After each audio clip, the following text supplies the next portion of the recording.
নমস্কার, আপনারা দেখছেন কলকাতা দর্পণ। এই মুহূর্তে আমি দাঁড়িয়ে আছি হাতিবাগান সার্বজনীনের ঠিক সামনে। আজ 2রা আগস্ট, আজ হলো হাতিবাগান সার্বজনীনের খুঁটি পুজো।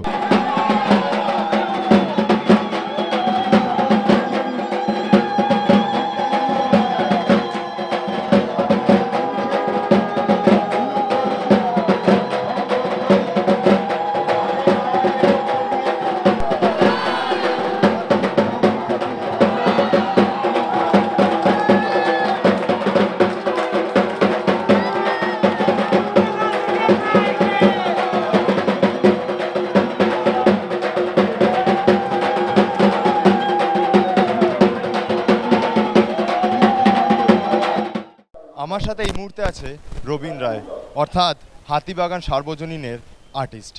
আচ্ছা দাদা, তুমি কি এই বছর এই একটাই পুজো করছো? হ্যাঁ, একটাই পুজো। হাতিবাগান সার্বজনীন একটা ঐতিহ্যশালী পুজো, ভীষণ পুরনো একটা পুজো। এখানে ভীষণ উৎকৃষ্ট সব কাজকর্ম হয়েছে, তো সেই মানটা তো বজায় থাকবেই। আর আমার সেই মানটা বজায় রাখবো। সবারই একটা নিজস্ব ঘরানা আছে, আমারও একটা নিজস্ব ঘরানা আছে, একটা পদ্ধতি আছে। সেইটাই এখানে আমার পদ্ধতিতে আমার একটা সুন্দর একটা কাজ, ভীষণভাবে সুন্দর একটা কাজ এখানে উপস্থাপনা হবে। এই যে মানুষ এখানে যেরকম আসে, এনজয় করে পুজোটা, এই বছর 2026ও আরও ভালোভাবে সুন্দরভাবে এনজয় করবে। এবং ওই উৎসবটা, আমাদের বাঙালি যে প্রধান উৎসব, সেটা যে কোটি কোটি মানুষ এখানে দেখতে নাবে, এই হাতিবাগান সার্বজনীনে এই এলাকাটা ভীষণ একটা ইম্পর্টেন্ট, এই চত্বরটা ভীষণ ইম্পর্টেন্ট।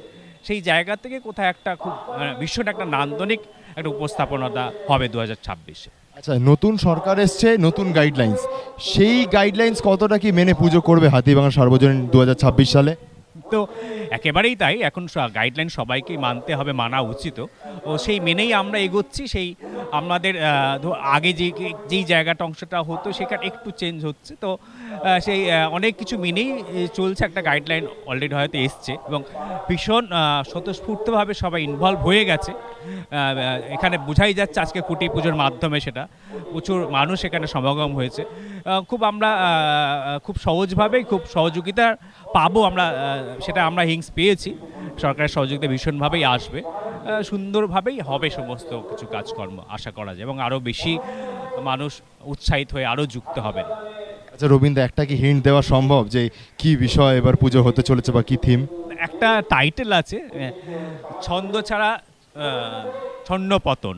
এই টাইটেলটা ধরেই আমরা এগোচ্ছি। এবার দেখা যাক আমরা কতটা কি আরও করতে পারি। আরও ইমপ্লিমেন্টেশন হবে, কাজের নিরিখে কাজ যত এগোবে তত আরও নানা রকম ইমপ্লিমেন্টেশন চলবে।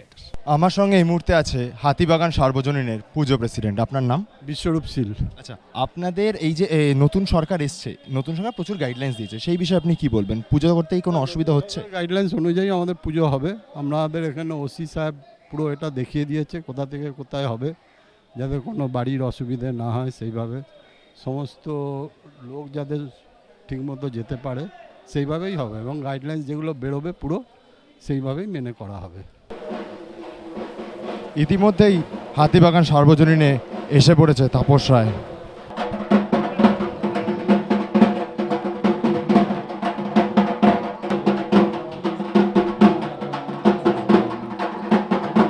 গাইডলাইন অনুযায়ী তো এটা চলবে, এটা চলেও। হাতিবাগান সার্বজনীন একটা এতদ অঞ্চলে কলকাতা উত্তরে একটি প্রতিষ্ঠিত পূজা। আমরা এই পুজোয় বহু এর আগে এসেছি, এবারও আসবো। খুঁটি পুজো দিয়ে দুর্গোৎসবের সূচনা হলো।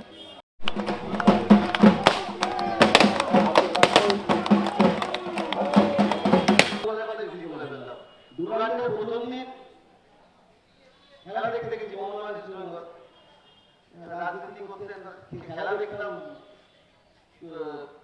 ল্যাপে বসে, স্টেডিয়ামে এমনিতে বসে রাজনীতি করতে করতে এখন কোথাও বক্সে বসতে হচ্ছে, কোথাও বিএনপির মধ্যে বসতে হচ্ছে। ভালো লাগে না আমার বক্সে বসতে, একদম খেলার অভাব বোঝা যায় না।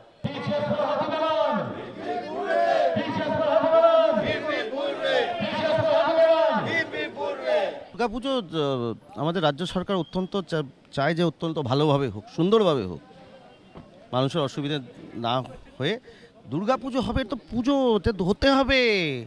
পশ্চিমবঙ্গে দুর্গাপুজো হবে না, হিন্দুদের পুজো হবে না তো কোথায় হবে? ভারতবর্ষে হবে না তো কোথায় হবে? নিশ্চয়ই হবে, বড় করে দুর্গাপুজো হবে। দেখুন না কি কি চমক থাকছে দুর্গাপুজোতে, জাস্ট ওয়েট অ্যান্ড ওয়াচ। কী কী চমক থাকছে ভালো জিনিসের জন্য। দেখুন, হাতিবাগান সার্বজনীন উত্তর কলকাতার অন্যতম গর্বের পুজো। এই পুজো আরও বড় হোক, শ্রীবৃদ্ধি ঘটুক। চেয়ারম্যান হয়েছেন তাপসদা এবার, এবং আমি বিশ্বাস রাখি যে প্রাইজ তো সবাই মিলে লড়ালড়ি করবে, নিশ্চয়ই জিতবেন। তার সঙ্গে যেটা সবচেয়ে বড় প্রাইজ, যে জনজোয়ার নিশ্চয়ই এখানে আসবে। আমি অরণ্য, কলকাতা দর্পণ।